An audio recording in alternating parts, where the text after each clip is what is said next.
What's up, Taiwan? Good evening. I'm Erika Liu with 10 minutes of news from here in Taiwan and around the world. Taiwan has recorded a new COVID cluster among military conscripts. 335 individuals from one unit tested positive after basic training in late June. All healthy Taiwanese men under the age of 36 must complete at least several months of military service. In this case, the conscripts had taken 3 rapid tests since their training began. Authorities believe some may not have tested themselves properly, but one conscript says staying in close quarters made the outbreak inevitable and that anyone with COVID symptoms may have wanted to hide their condition.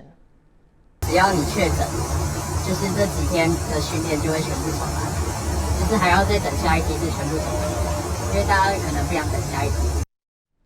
Macao has banned mangoes imported from a second Taiwanese company, saying COVID-19 was found on the packaging. This comes a few days after the first mango ban imposed on a different company. Both are suspended for 1 week. Taiwan is not the only country facing bans in Macau. The territory has also barred agricultural imports from Argentina, Poland, Vietnam, and Indonesia for testing positive for COVID. 再次说明，芒果是不会确诊的，会确诊的是人。 Celebrated Hong Kong writer Kuang has died at the age of 87.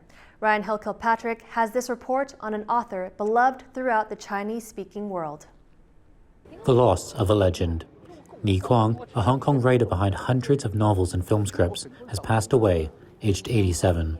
Hailed as one of the 4 great talents of Hong Kong literature, specialized in science fiction stories and the wuxia genre of martial arts heroics. His books and movies, including the Wisely and Dr. Yoon series, The One-Armed Swordsman, and Bruce Lee's Fist of Fury, were beloved throughout the Chinese-speaking world. In Hong Kong and in Taiwan, fans and fellow writers have been mourning his passing. But was known for more than just his fiction. In the real world, he also stood out for his politics. 我如果真嘅要懷念，我行去全世界懷念香港啦。中祖康有一本書叫做來生不做中國人，我話你唔夠徹底，我今生我都不做中國人。Born in Shanghai, settled in Hong Kong after smuggling himself across the border in the 1950s. Throughout his life, he remained a fierce critic of the Chinese Communist Party. Decades ago, he warned that Beijing could not be trusted to abide by the one country, two systems formula, and that Hong Kong would eventually suffer the same fate as Tibet. In a parable written during talks between Britain and China over Hong Kong's future, he told the tale of a great city of the East brought to disaster, not by natural catastrophe or war, but by destroying the virtues that had made it great. Tributes to the prolific sci-fi writer have credited him with not just imagining the future, but prophesying it. Ryan Kilpatrick for TaiwanPlus. The 4th of July is Independence Day in the United States. The country that prides itself as a defender of democracy has allies across the world, but its relationship with Taiwan has been a rocky one. TaiwanPlus reporter Bing Wang examines the roots and the future of the complicated bilateral arrangement. This may look like a typical American neighborhood, but this is Yangmingshan in Taipei, the capital of Taiwan. Once home to American military officers and their families, there are some 200 houses here, now occupied by Taiwanese residents. Beyond the facade, its history is quickly being forgotten. Formosa, marching troops on the island fortress of nationalist China. After World War II, the United States stationed troops in Taiwan, an effort to back the Kuomintang, or KMT, Chinese nationalists who fled to the island after losing the Civil War to the Communist Party. The KMT ruled Taiwan as a Republic of China for 50 years, hoping to eventually reclaim the mainland. So from the period of roughly 1949 to 1965, Taiwan received around $3 billion of US aid in total. About half of that went to the military. The United States' interest in containing communism became its primary goal in East Asia and in Asia more broadly.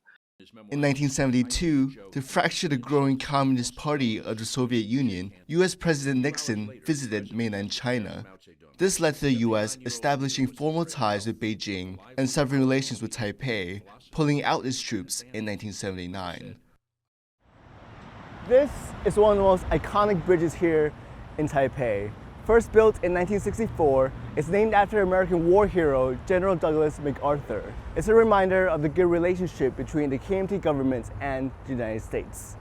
Despite cutting ties, the U.S. maintained a presence in Taiwan and continued to sell weapons to the military.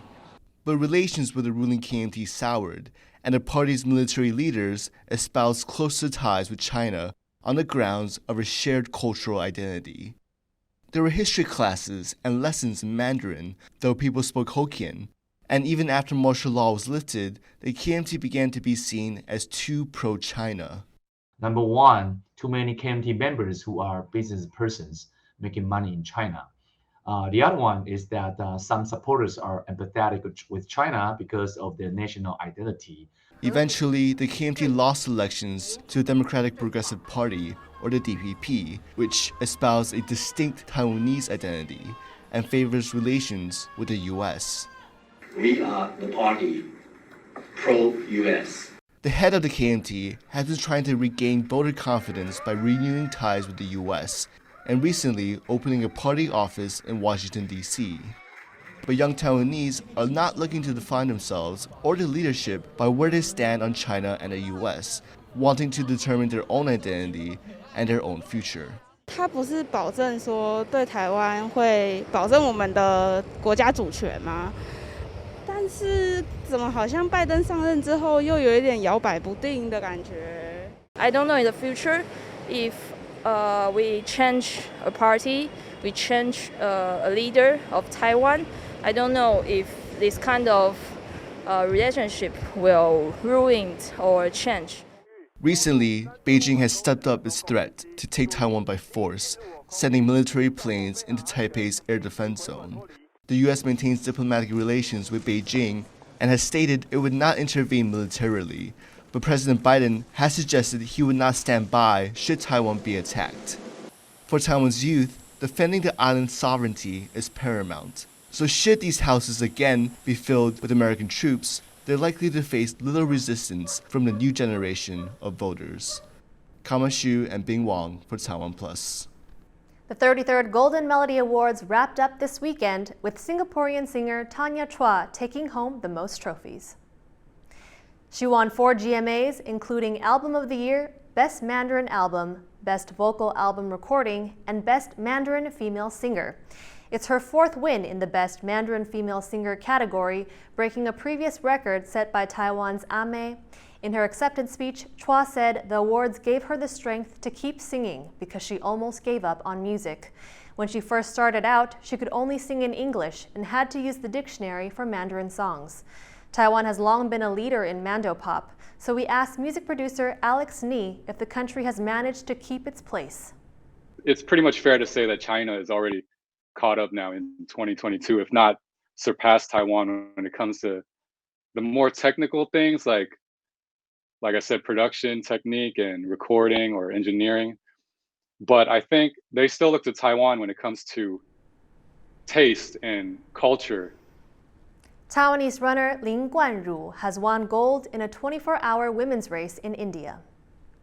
Lin ran nearly 215 kilometers on a track in Bengaluru, finishing 4 laps ahead of her nearest rival. Lin said she was surprised by her performance and that she only started ultra-distance running in 2015.